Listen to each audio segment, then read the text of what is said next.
Welcome back to the Movement is Medicine podcast. Dr. Gene Shirakabrad here with Dr. Megan Weezer. Dr. Corey soon will be in Nashville. How? I already told Carrie, I warned her that I'm going to be saying, "You're the only 10 I see the entire trip." God. So she's already not talking to me. She's already left for the trip. She booked a different hotel. Are you, for your trip to Nashville, are you packing cowboy boots and a cowboy hat? I'm planning on purchasing there? Yep. You're bringing your jorts though, right? Authentic. Yeah, for sure. So we need to see a picture of you in cowboy boots, jorts, and a cowboy hat. Okay. You heard it here. That's all. Confirmation. So you have how long is a car ride from here to Nashville? Well, 10 hours-ish. Yeah, if we drive straight through, it's 11. Tonight, we're actually leaving in a couple hours. We're going to drive about 4 hours somewhere in Virginia and then do the rest of it tomorrow. But 11 total in the car. So it's fair to maybe say that you'd feel a little tight if you were driving that whole time. Oh, God, here we go. I feel like this is a trap. It is. This is a trap. Answer the question. I may feel Would you feel tight? Sensations of not being as mobile as I could be. Pause. This is very much a video only exclusive of what just transpired. All right, here's where I'm headed with this. You'll be in a car for 10 plus hours. We all know where you're headed. No, you don't know. You don't know me. Ooh, sorry. Nelly, it's okay, baby. One of the most common questions that I have gotten my entire career, and we still get here, is about stretching. Is stretching good? When should I stretch? If only I stretched more, then I would be X, Y, and Z. So we've had many conversations with our members. I can't even count how many conversations, how many soapboxes, and how often I've raged at different levels throughout my career about stretching. So I thought it'd be good. Just let's get it out of the way here. Let's talk about stretching, our thoughts on it, the research on it, what's actually happening and not happening when people try to stretch, and more importantly, what people are actually asking when they say, should I stretch? Because what they're saying and what they're actually asking for are oftentimes very different things. Like they're asking the wrong question. Correct.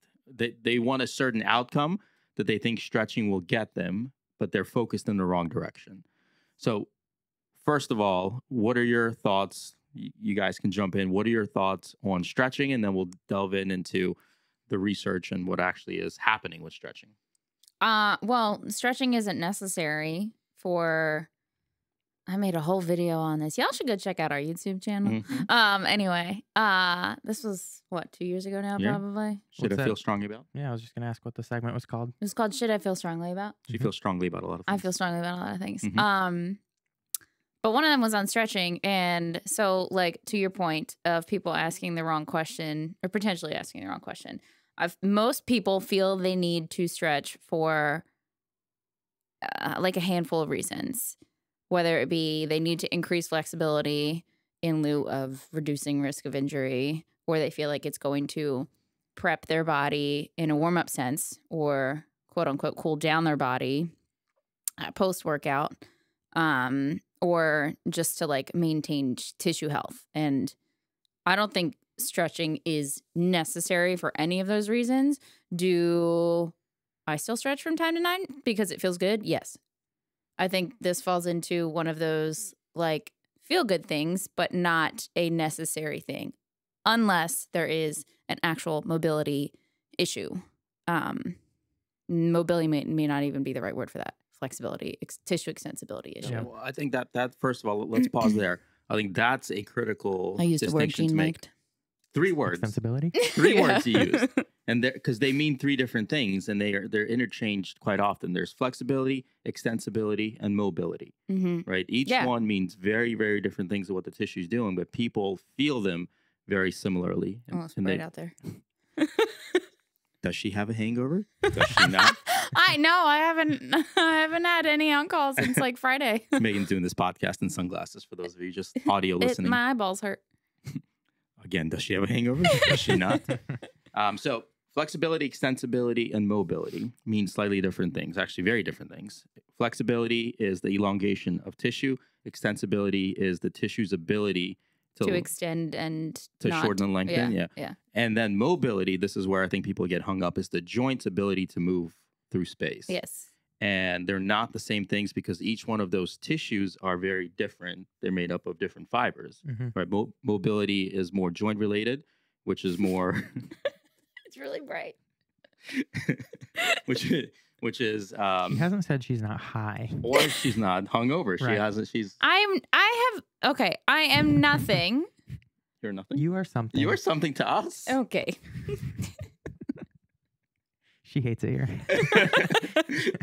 Precisely. We were just positive affirming her. I don't know what there's not to like. You is smart. You is kind. And you squat real good. Thank you. That I do.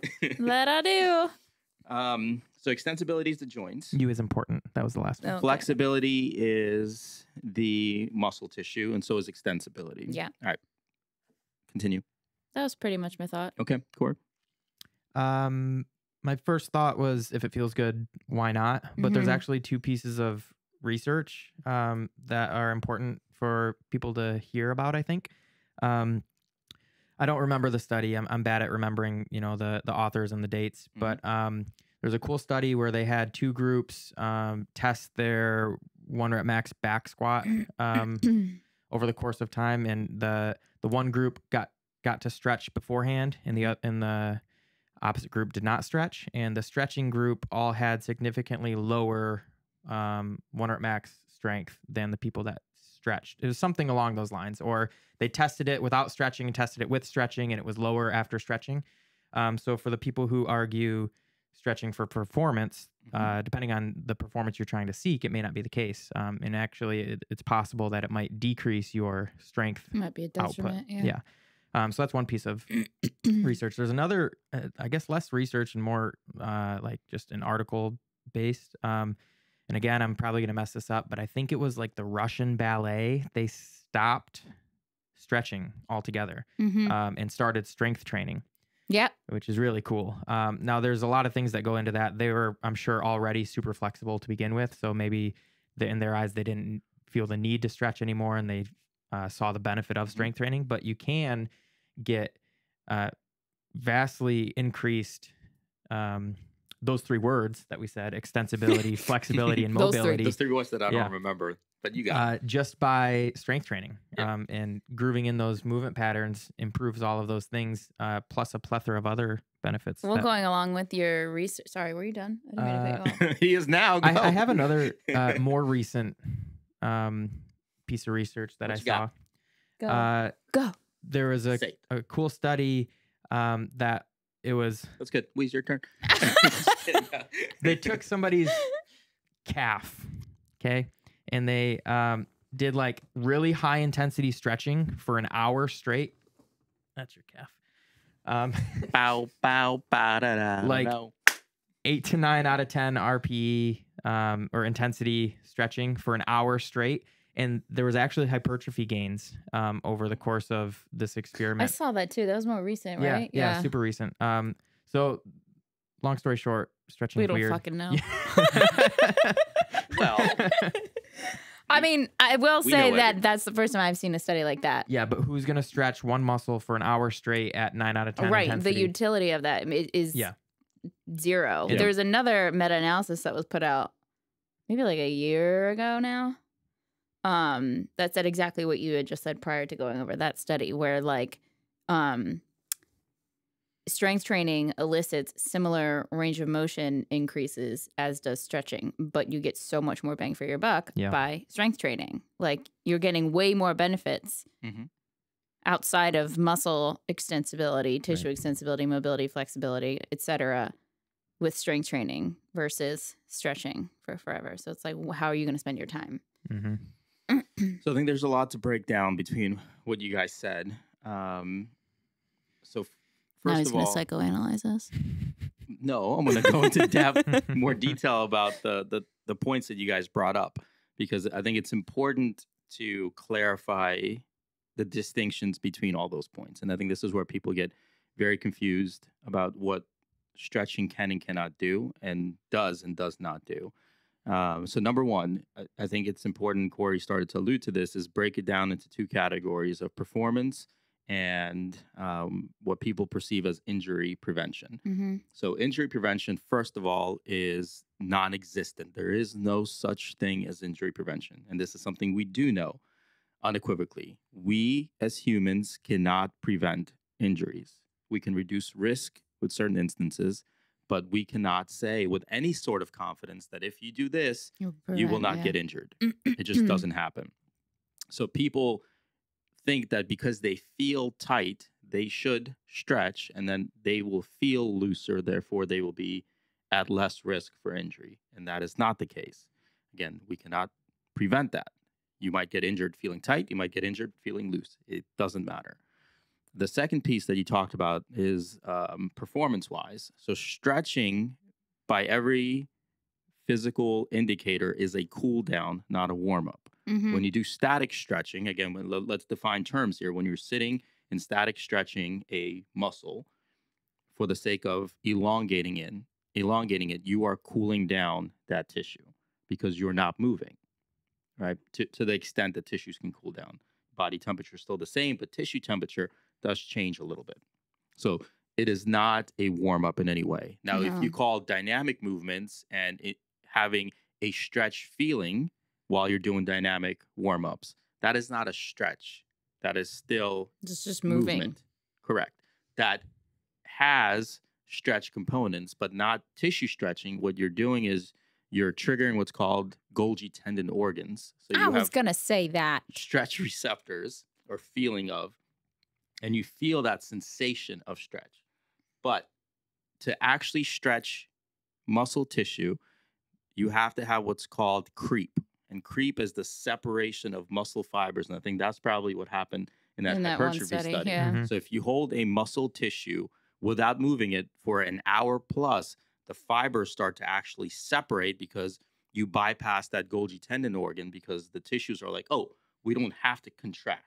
We don't have to have that response. The Golgi tendon organ, you didn't really define what it was. It's a stretch receptor, for lack of better terms. So whenever you have I know what it is. I'm saying you didn't define it. Right. I said that. But it's inside the tissue, your muscle tissues, on a cellular level. And whenever they're stretch activated, those Golgi tendon organs are activated. Say, hey, don't stretch anymore, please. Thank you. Correct. That's what they sound like too. In unison. Mm-hmm. Yeah. If you hold a stethoscope up to your legs when you stretch them, that's what it'll say. In a very high pitched voice. Mm-hmm. Yeah. I can't do that. Do it that high though. Try. Yeah, try. I know.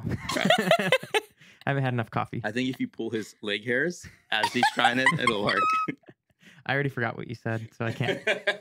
Please don't do it. He's like, please don't do it. So you have to hold your muscle in a elongated position, and then you gradually elongate that position over hour plus period to have that separation, and that's called creep.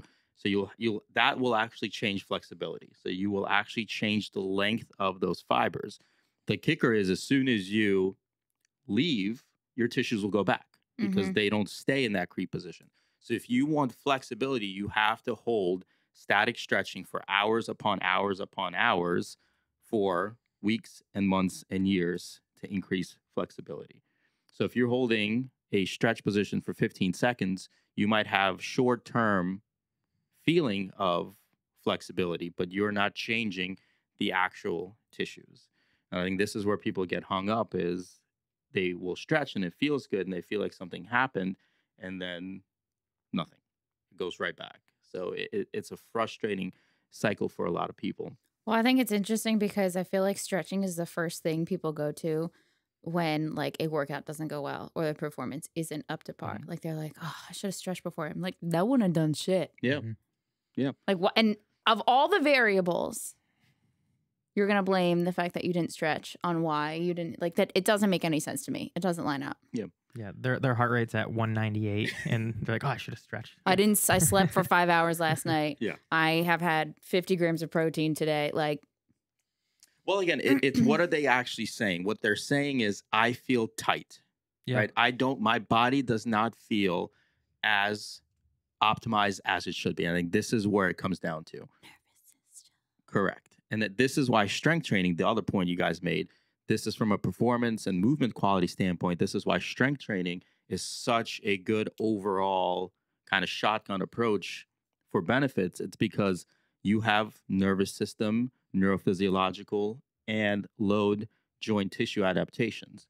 Because in a lot of instances, for a lot of people, mobility and the ability for the joint to move through a range of motion will drive a lot of their feelings of tightness, because if a joint does not move in an optimal range of motion, the muscles will naturally adapt to that new range of motion. Yeah. If your nervous system, if your brain and your spinal cord is saying, hey, your tissue capacity is not up to this range of motion, your nervous system will limit your range of motion to protect you. It has nothing to do with your tissue's ability to elongate.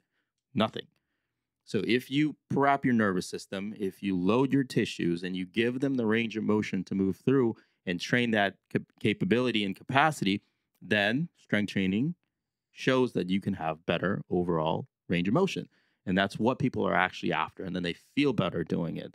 The kicker here is that people used to think the opposite, that if they strength train, their muscles will shorten because they feel tighter afterwards. But again, that is very much not the case unless you're doing maybe bodybuilding, singular muscle training. But even in that case, that's not likely. Yeah, I think it's a little bit more of a myth, even that that bodybuilders are stiff. Sure, they might not be able to reach their back because they have so much muscle mass, but they oftentimes are very flexible because they strength train. Like in the definition of flexibility. But we didn't even talk about stretching for pain relief either, because that could be another reason. Not necessarily just performance or feeling tight. It could be, I hurt, so I need to stretch. It could be their thought process. Yeah. And sure, again, if it feels good, do it. If it takes you out of pain, but well, I think it depends on what's going on, because I don't know, my brain went to like tendinopathy, and it might feel good in the moment, but in reality, if you're stretching a tendon and there's an actual like process going on there, a tendinopathy issue, you are worsening it. And that's why it's always important when you have these lingering pains or injuries or things like that, just talk to a medical professional or a physical therapist, or if you're at Recharge, one of us coaches, and we can help to try to figure out maybe why you're having the pain rather than, or whatever sensation you're feeling, and help you best approach that. Or what tissues are affected and how they're affected. I think that's a good conversation to have, is pain relief, analgesic, right? I think you're right, Corey, to an extent that there's nothing wrong with stretching if it feels good. I think that only applies if the context and the proper rationale is applied. Yeah, right? Because then agree. you have a false positive. Yeah. Of I feel better, therefore I'm fine. It's not the case. Yeah, and where people get into the cycle is they only stretch because they feel better. They might feel that short-term pain relief, and it just never gets beyond that. They feel the pain again in 15 minutes, so then they stretch again, and then it just goes back and forth like that. So stretching maybe in conjunction with other things is important. You know what else I was thinking? You know how you said everyone always asks you about stretching? You know why? Because if you Google physical therapist on Google Images, I guarantee that 3 out of the first 5 is some guy doing a hamstring stretch. Hamstring. Yep. It's also readily available, right? It's something that people feel like they get into this loop of almost like angering themselves because they know stretching is readily available and they still don't do it, and they blame it. So it's like this loop of self-blaming that, hey, I could stretch, I didn't stretch, I don't feel good, so now I'm gonna feel guilty about myself. I think it's because the industry kind of gaslights you into thinking that you have to do this like 40-minute mobility routine before you do anything. Yeah, but it's the easiest way to prove that stretching does very little to nothing is seeing that people that stretch and are super flexible still have tremendous amounts of pain. Oh, I see that all you see that all the time. Like Ehlers-Danlos syndrome, like people that are Yeah. hypermobile, they can spin around in all kinds of directions. They still have tremendous amounts of pain. Dancers, gymnasts, people that have all the flexibility in the world, they still are in pain like everyone else. And they still stretch to try to get themselves out of pain. Right. And they'll just keep, they could be folding over in half, their face is on the ground, stretching their hamstrings, and like you don't need any more, you can't get any more motion than that. But they will still do that to try to help with the pain. Yeah. The answer that I ultimately started giving people is that you are in the position and your body is in the position that it is, and you feel the way you are for a reason, for a clear purpose. Your body has adjusted and compensated to create the optimal for whatever scenario you've created for your body. If you sit at work for 14 hours a day, your body has optimized itself to allow you to do that. If you feel tight after sitting, or if you feel tight after whatever you do at work, your body is not in the wrong here. It's your lifestyle that's in the wrong, right? That you have not told your body and you have not put in the time to prove to it that it should do otherwise, right? So you have created an optimal scenario based on the life you are living. Stretching has nothing to do with this, right? This is you. This is on you and how you use your body. And the last piece I want to touch on before forever ending stretching, and if anyone ever asks me about stretching, I'm sending a link to this episode. It's length tension relationship, because this comes down to physics, right? The ability to generate force. If you all of a sudden go all in on stretching, but not load those tissues in new established ranges of motion or fiber lengths, then you are not optimizing the force capacity in those new ranges, lengths. yeah. Because everything is a system based on a bell curve, right? You need to be able to generate force as length increases. Again, your body's optimized now, and this happens a lot with on the opposite side, but like with bodybuilders and steroids, where they put on the mass, they change the length tension relationship because they're able to generate a lot more tension, but they have not loaded the tissues over that period, so that force pulls on the tissues, then they have tendon disruptions and muscle tears because they haven't allowed their body to adapt on that new length tension relationship. Can that be our next study? We take steroids and see what No. happens? No. Catabolic or anabolic? Anabolic, Okay. preferably. I want to be in that group. Next study, I'm trying to, I told you I reached out to 8 Sleep after we talked about it to see if they would send us. You did? Yeah. Mattress covers for us to test out to see if our sleep improves. I'll do that study. I'm hoping they say yes before we publish our results from the HyperIce study, because I don't know if they will like them, but science is science. Which, we can hardly call what we did a study, I'm just saying. Case study. Okay, fair. Multi-person case study. I think we've got pretty good.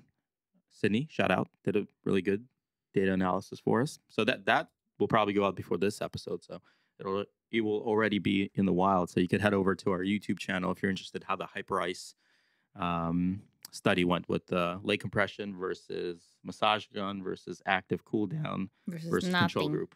Yeah. All right. That's it on stretching. Guys, have any closing final thoughts?